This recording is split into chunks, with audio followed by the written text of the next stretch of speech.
The Bible actually talks about trans people in both the Old Testament and the New.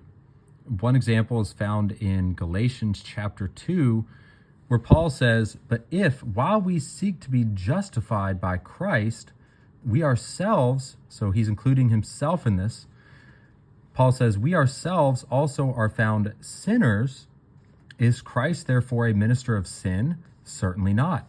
For if I build again those things which I destroyed, I make myself now here it is, transgressor."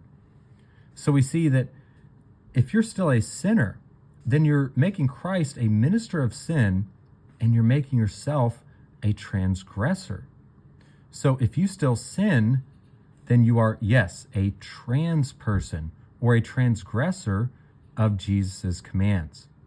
Another example is found in the second epistle of John, where he writes, "Whoever transgresses," here's that word again, "and does not abide in the doctrine of Christ," or the teaching of Christ, "does not have God. He who abides in the doctrine of Christ has both the Father and the Son.